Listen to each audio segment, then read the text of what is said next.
In this video right here, you're going to find out how our home environment, the environment we was raised in, had a major effect on how we end up using drugs and alcohol. You're going to also find out why we emphasize working the steps once you get to recovery. We keep telling you you have to work the steps, so make sure you watch the entire video. You're going to be surprised. Because see what happened, we hold on too long, man. We hold on to relationships past its expiration date. We hold on to belief systems that no longer, man, serve its purpose. It served its purpose, man, when we was in our home. It served its purpose when we was on the streets. But over here, man, don't listen, man. It don't work over here. Yo, check dig, man. You are not who you think you are. Many of us grew up in a hostile environment, man, with children was to be seen and not heard, where they were taught at and not to, man. If you abuse alcohol, if you abuse drugs, 9 times out of 10, bro, you grew up in a dysfunctional family and you experience things that no child should have to experience, man. But I want to welcome you out to my YouTube channel and to my podcast. My name is Vernon L, and I'm a certified recovery coach. This episode right here, I want to talk about what took us to the dope. See, a lot of us, man, we use dope, man. We thought we was having fun, but really deep down inside on a spiritual level, man, right? We was using drugs to escape our reality. A lot of time we was using drugs because we wanted to fit in. We wanted other people to like us because, see, in our home, man, we wasn't getting that type of attention. In our home, man, we was in survivor mode. We had to survive our environment, man. You are a survivor, bruh, right? I'm talking about we was with people, man. We was around people in our homes, man. They was there, but they wasn't there. Right? We had to survive emotional abuse. We had to survive being abandoned, man. We had to survive, man, where what our words, what we want to share, how we feel good about ourselves. We want to share some of the things that we done in school because, see, our teacher told us, man, that we were smart. Our teachers told us that they like our work, but we came home, we showed it to some of our parents, and our parents didn't want to hear it. We see, we recovered from being rejected, man, but you are a survivor, bruh. I want you to get your chin up. I want you to put your shoulders back, man. I want you to stand tall, bruh. Listen, you are a survivor, man. We did what we had to do in order to survive, man. I want y'all to put in comment if y'all can relate to this next statement, man. Majority of people, man, that's in recovery, man. Majority of people who abuse drugs grew up wishing they were somebody else. Come on, man. Leave me a comment, man. Right? I'm talking about we wish our parents was different, man. Right? There's something wrong, man. Right? When you grow up in an environment, man, and you not being all right with being you, man. See, so some of us, man, some of us don't like God because of this, man. Huh? We don't like God because of it. Because we say, man, if there was a God, man, why do such and such abuse me like this? Why do he come in my room and he touch me like this, man? There can't be a God, man. Why my father don't want to be around me, man? Why my mother always gone? Why? Listen, man, these are the survivor conditions that we had to go through as children, man. We did what we had to do, but it changed our personality. Huh? So now we have to put on this wall, man. Right? Right? Because the reality was too painful, dog. Reality is painful, man. It's painful, man, when you a kid and you got to take care of your little brother, man. It's painful. That's confusing to a child, man. Should no child have to grow up in a home, have to take care of their little brother because their mother too busy running the streets? Huh? I'm talking about we escape through fantasy, man. Some of us escape through books, bro. Some of us escape trying to perform. All we wanted to do, man, is to be liked in our own home, man. Huh?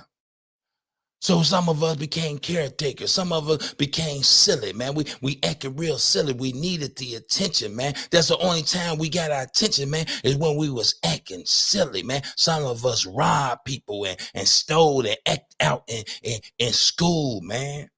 We wasn't really bad, dog. We just the only way we got attention, man.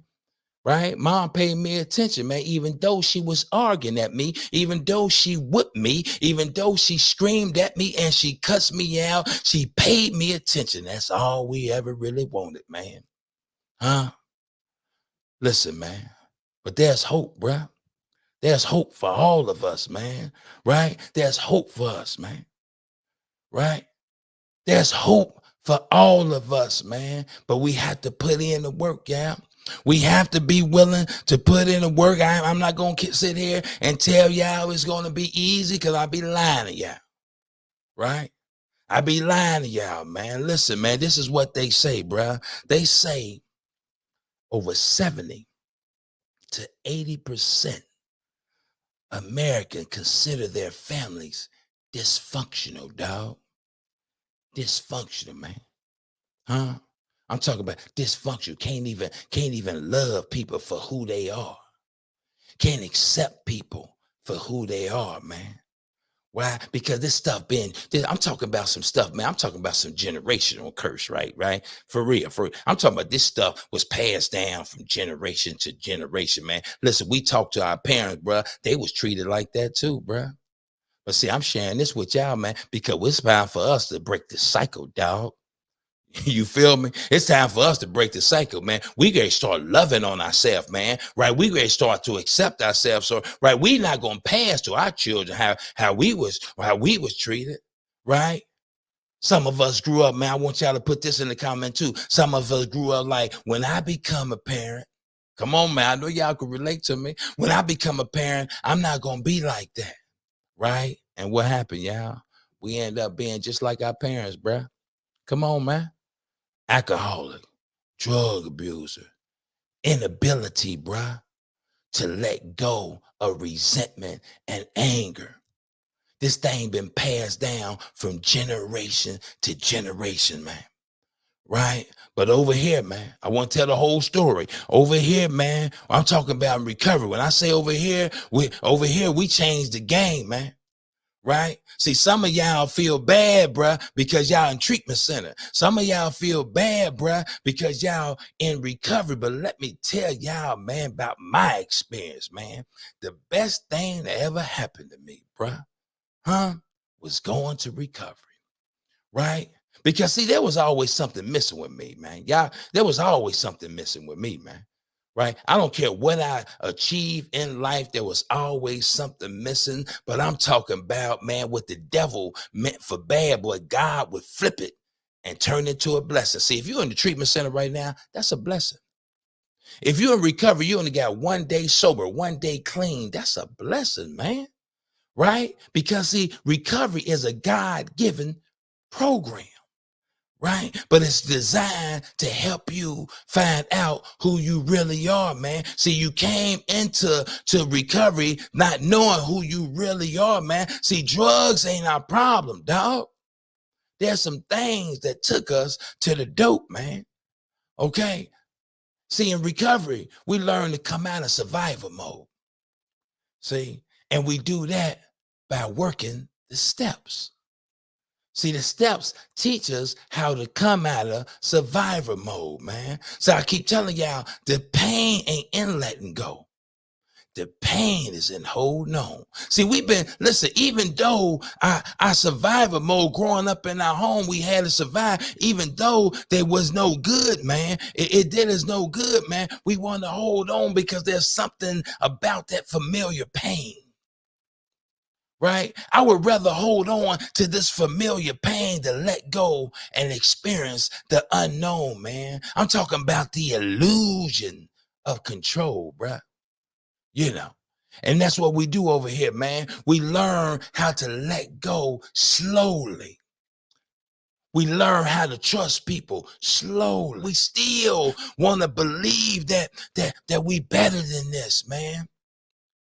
And we are. But we got to allow people to help us, man. We can't recover on our own. God works through people. So when we come to recovery, we have to slowly learn how to trust other people. Right? Step 4, man. Right? Step 4 is the process, right, that start chiseling away of that person that we invented. See, we invented a person, man. When we grew up in our home, we had to build this wall around. I want y'all to imagine and see this wall. Every time our mother rejects us, we put bricks and we just stack these bricks up around us and we keep people away from us, man. We don't want to get hurt no more. You see what I'm saying? Right. But see, so we keeping people away from us. That's why we have trust issues. We don't want you to really know who I am, man. Right? That's why we abandon people, man. Right? I don't want you to get to know me, because if you get to know me, you might just not like me, man. So in the process of letting people help us in step 4, we find out some things about it, man. Remember, recovery is a spiritual program. It's spiritual in nature, man. Right? And what you find out when you start doing the step work, especially step 4, you find out you begin to see your assets. Okay? Because right now, we think is we bad people. Majority of people get to recovery, all they can remind themselves, all they can remember is the bad stuff they do, man. That's all they don't remember the good part. Right? They don't remember. See, they don't know that there was a person before they start using dope. Right? So I want y'all to follow me on this. Right? There was a person, talking about you, before you ever picked up even any dope. Right? God put some God-given gifts inside of you. Each and every one of us got God-given gifts, man.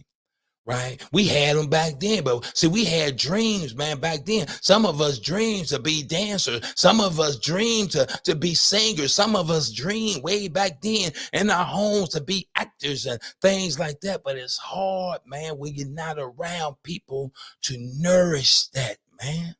See, now in recovery, man, we help knock that stuff down. So now you can become the person that God intended you to be, right? I'm talking about in recovery, bruh. The sky's the limit, man. Huh? So now we got to chisel away from this wall, bruh. Now in the process of chiseling away at this wall, and we go down, we go deeper down, deeper and down, man, down inside of us to that pain. See, Jesus, man, he went to that pain. Jesus wasn't afraid to go to that pain, man. Listen, think about it, man. He walked to the cross. Huh? There's a reason why, man. He knew that. He knew what was about to take place, but he did it anyway. Why did he do it? He did it for us. He went to the pain and went through what he went through so we can heal, man. And in order for us to heal over here, we have to go to the pain, man. See, look, man, the pain is inside of you. We have to go back to when we was a child and we have to re-experience that, man. But listen, man, remember, there was some 3 steps before we went to step 4, right? For step 1, we was powerless. Step 2, we came to believe, huh? Step 3, we turned our will and our lives over to the care of God. God is with us when we go into this inner child. Why is we going to this inner child, bruh? Because the inner child hold 2 things. It hold the pain that we have to learn how to let go. And he also is where our true identity is. Listen, man, listen. I'm talking about Matthews 18:3-4. It reads, truly I tell you, unless you change, listen, y'all, listen, man, there's only one way you're going to change in recovery, bruh. You're going to have to do some work. I told y'all, bruh, it wasn't going to be easy now, but you remember now, God worked through people. He got a fellowship. He got sponsor, therapists, life coaches. Give me a call, right? Okay, we got God put all these people in place to help you, bruh. Right? Truly, I tell you, unless you change and become like little children, you will never enter the kingdom of heaven. Therefore, whoever takes the lowly position of this child is the greatest in the kingdom of heaven, man. What is he talking about, man? Right? He talking about you got to humble yourself. You have to come to a point in your life to say, you know what? My way of doing things, bro, just didn't work. My way of doing things got me in jail, boy. My way of doing things got me, listen, got me shot at. My way of doing things got me into treatment center, man. My way of doing things got me to recovery. But God don't give up on us, bro. Huh? God never ever gives up on us, bro. Right? So we have to come to him as little children. How do little children act? Little children are humble. Little children are playful. Little children are forgiving. These are all things they teach us in recovery. Little children, watch this, man, depend on their parents. That's why we have so much resentment in us, man. We couldn't depend on our parents, but I'm here to tell you, right? Because I got to tell y'all the truth. Your father, your true parent. Come on, man. I'm talking about God, man. And if you have a problem with God, just, man, listen, man, goodly, orderly direction, man. Let's just put it that way, man. You know what I'm saying? Your higher power, whatever you want to call it, man. Your nature can be your higher power, man, as long as it's loving and caring, man. Right? So now we begin to do the work, bro. We come to him like little children, right? Now we do the work. We come like little children. That's where God wants us to be, man. He wants us to humble ourselves and come to him. Become the loving parent that we didn't have coming up in a dysfunctional family. Man, listen, man, I'm trying to help you out, man, right? I'm trying to give you out what they gave me, man. I'm talking about this thing work, man, because see, what happened was we grew up in that dysfunctional family and our parents was critical, man. We couldn't make no mistake. We couldn't be human. We couldn't be ourselves, man. So when we grew up, that's the voice that we hear. Huh? Right? Even though other people telling us that we good, other people telling us that we can be successful, we still hear that critical parent voice that's in our heads, man. Right? So now God put us in recovery and they start telling us like, look, man, keep coming back.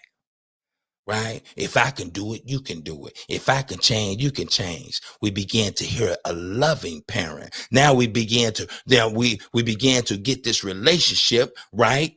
With our higher power. Mine is called Jesus. So now I began to read the Bible, and when I'm reading the Bible, now I'm beginning to understand that my belief system began to change, bruh. Because God is putting his word into my heart. And I'm saying, you know what? If God can love me like that, why I can't love me like that? And what happened is that your God began to love on you so much, you began to see yourself the way God sees you, man. Okay? So now Ephesians, man. Ephesians 4:22. Listen, y'all. This that process that I'm talking about. Right, I'm talking about knocking that brick down, man. That wall that we built, man. God got to come in, man. Ephesians 4:22, it reads, you were taught with regard to your former way of life, right? To put off your old self. Follow me, y'all. Which is being corrupted by its deceitful desires, right? Right? To put off our old self. What is our old self, y'all? Our old self are our character defects. We have to take it off. It didn't say God was going to take them off. It say to put off. So in other words, man, when we do the steps, we learn how to let go, right?